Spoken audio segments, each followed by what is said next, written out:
আজকে কিন্তু ড্যাডির বার্থডে, তাই ড্যাডিকে যারা যারা উইশ করছো, thank you so very much.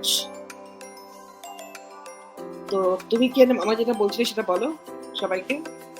হ্যাঁ, সিনিয়র সিটিজেনদের একটু পাশে দাঁড়ালে, তাদের সাথে একটু সঙ্গ দিলে তারা অনেক আনন্দ পায়। কারণ সত্যি কথা বলি, তাদের একেবারে নিঃসঙ্গ জীবন।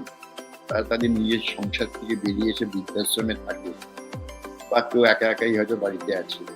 সেখানে এই ইয়াং জেনারেশন যে এই ইনিশিয়েটিভ, তাদের পাশে গিয়ে দাঁড়াই, এটা খুবই সমর্থনযোগ্য এবং খুবই আনন্দের। এবং এই ব্যাপারটাতে আমার মনে হয় যে আমাদের যথেষ্ট উৎসাহ দেওয়া উচিত। কারণ এতে তারা অনেক বেঁচে থাকার ইচ্ছেটা তাদের একটু থাকবে, যে না, আমাদের পাশে আছে, আমরা একা নই, আমাদের নিঃসঙ্গ জীবন না। হ্যাঁ, কাজে এটা আমি খুবই খুশি হয়েছে, আনন্দ পেয়েছি এই ইনিশিয়েটিভটা।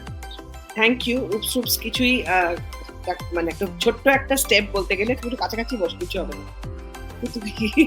ছোট্ট একটা স্টেপ, কিন্তু এইটুকু ডেফিনেটলি প্রমিস করছি যে আমরা সবাই মিলে, এই যে আমাদের পরিবার রয়েছে ভার্চুয়াল, তার আমরা সবাই মিলে যেভাবে আমরা গেট টুগেদার করি, যেভাবে আনন্দ করি, সেভাবেই আমরা সত্যিকারের একটা ভালো অ্যাক্টিভিটি একসাথে সবাই মিলে একত্র হব। এবং আমরা একদিনের জন্য নয়, we should actually take an initiative যেখানে আমরা রেগুলারলি কিছু করতে পারবো সকলের জন্য। And to begin with, charity begins at home.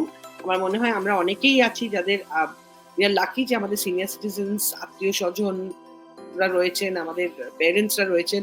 We should do as much as possible in terms of spending quality time, taking care of them, information নেওয়া তাদের মানে প্রয়োজনে অপ্রয়োজনে, কারণ প্রয়োজনটা কিন্তু সবসময় শারীরিক বা কোনো প্রয়োজন নয়, ইটস জাস্ট অ্যাবাউট কোম্পানি, মানে সেটা একটা সবচেয়ে ইম্পর্টেন্ট ব্যাপার, তাই না?